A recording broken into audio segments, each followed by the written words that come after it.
Now, what may be the most remarkable coming out event we've ever seen. A little girl is unable to speak a word or connect to the world around her in any way. Or so everyone thought, until she turned 11 and suddenly something remarkable happened. ABC's John McKenzie has the story of a girl breaking out of her own body. You don't know what it feels like to be me.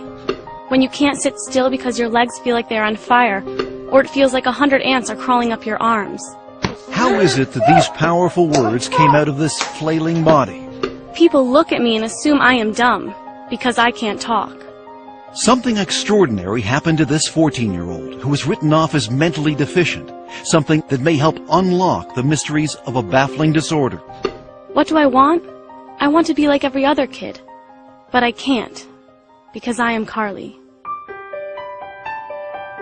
Born in Toronto, Canada, Carly Fleischman was 2 years old when it became clear she was not keeping up with her twin sister Tara. When you're told your child is going to be developmentally delayed, that they might achieve the developmental level of a 6-year-old, it's like being kicked in the gut. When Arthur Fleischman and his wife Tammy learned the diagnosis was autism, they expected the worst, that the twins were headed in different directions. And how bad did it get for Carly, those first few years? Awful. Part of her delays prevented her from walking, from sitting up. It was clear that Carly, like most autistic children, was lost in her own world, perpetually swimming underwater. And all the doctors would say, you're the parent. You should do as much as you feel you need to do for this kid. Carly, stand up. The Fleischmans were on their own. Experts told them that early intervention was critical. You use your fork. So ever since Carly was 3, her therapy has been intensive, unrelenting. This took about 40 to 60 hours a week of one-to-one therapy. She always had about 3 to 4 therapists working with her. And if you're not getting results with one approach, you move on and you try something else. You didn't give up. You pushed Carly. And when you look in Carly's eyes, you can see an innate intelligence. So we never gave up. We never gave up. But if there was intelligence, Carly's ceaseless rocking, flailing arms, and tantrums hid any trace of it. Worse, she couldn't speak. Not a word. I did not have any expectation that she would have a fluent form of communication. Dr. Nicole Walton-Allen is a clinical psychologist who led Carly's therapy program. Her profile was that of a child who was severely autistic and more than likely moderately mentally retarded. And did you ever think about institutionalizing her? We had friends saying, you know, you've been plugging away, spending thousands of dollars on therapy. You're not really seeing the progress. So, of course, you start thinking about, should she be in a group home? But you decided against it. I could never do it. Could never do it. How can you give up your kid? What do you want? Despite thousands of hours of therapy over months and years, Carly's progress was excruciatingly slow. That is until one day 3 years ago when Carly was 11. She ran to a computer for the first time, and what happened next was a breakthrough so profound it would finally pierce Carly's silent, secret world. And she was quite distressed, and she starts to spell H-U-R, and it was like T, hurt. And then a little bit later on, she spells H-E-L, and we kind of pushed her to finish, and she puts P, so she spells help. Afterwards, she sort of got up, went behind the couch, and she threw up. What are you cheering? Barbara Fenton Nash is one of Carly's longtime therapists. So what did this tell you? It told us that there was a lot more going on there than we knew. And to us, that was a breakthrough moment because we hadn't specifically taught her the words. And at first, we didn't believe it. Knowing this child for 10 years and never seeing her write a thing, of course you're going to be skeptical. Everyone was, including her other therapists, who were now desperate to see proof. But Carly refused to type, exhibiting the same hysterical behavior that led experts to label her as mentally retarded. She would strip off her clothes. She would go into the bathroom and she would engage in fecal smearing. So the typing was great, but no one could see it. Here, show me. What was needed was some tough love. If Carly wanted something, she would have to type for it. First type, and then you get. Let's go. Oh, she had to work for it.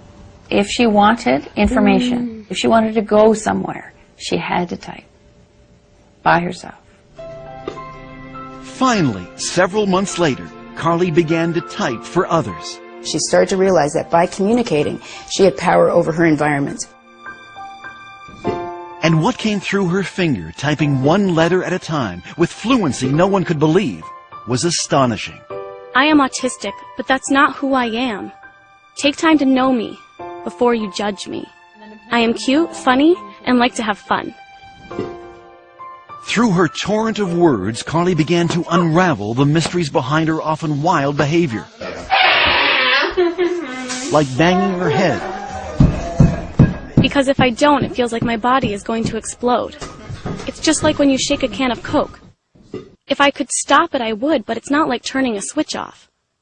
I know what is right and wrong, but it's like I have a fight with my brain over it. Use your words. And Carly was not shy about expressing her desires and frustrations. I want to be able to go to school with normal kids, but not have them getting upset or scared if I hit a table or scream. I want something that will put out the fire. We were also horrified because for years we had spoken in front of her as if she wasn't there. Now, for the first time, Carly was able to have conversations with her parents. You can write back to Dad? I want to go on a snowmobile. Can we do it? Will you go on one? I think it would be fun. So here's your daughter, and finally you get to meet her. Mm-hmm. What was that like? Overwhelming. Overwhelming. I stopped looking at her as a disabled person. You promised. Did you lie to me? And started looking at her as a sort of sassy, mischievous teenage girl. I want people to know that no one is telling me what to say, and I don't have a hand up my butt like a puppet. Carly has been very clear that she sees herself as a normal child, locked in a body that does things that she has no control over. Side by side with her twin sister Taryn, it would be easy to dismiss Carly as intellectually challenged. That is, until you ask her a question. Carly, why do autistic kids cover their ears, flap their hands, hum, and rock? It's a way for us to drown out all sensory input that overloads us all at once. We create output to block out input. Carly's brain, unlike most people's, is overwhelmed by the senses of sight and sound, taste and smell. Our brains are wired differently. We take in many sounds and conversations at once. I take over 1,000 pictures of a person's face when I look at them. That's why we have a hard time looking at people. The one thing she can control is when and where she'll type. Oh, this is John. This is John. And usually she needs to be motivated. Finish up. You're doing great. When I tried making conversation with Carly, she would not type back. I'll tell you anything you want to know. Her finger hovering over the keys for hours, until I brought up my teenage son. He wants to play football. Now she's smiling. It's going to be something funny. Are you embarrassed? Come on, we want to hear what you have to say. Yes, I guess he's cute. 2 years that we've been communicating, and every time she writes something, there's a little bit of that sense of awe. The room resembled a ship's cabin. Its walls Dear made of Dad, wooden laths I love when you read to covered me, by many coats and I of love that you believe in me. I know I'm not the easiest kid in the world.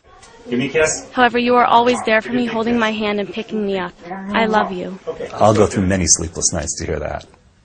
I'll spend every penny we have to hear that. Was there one writing in particular that left a lump in your throat? In this writing where she says, "You've never been in my body. I wish for one day you could be in my body."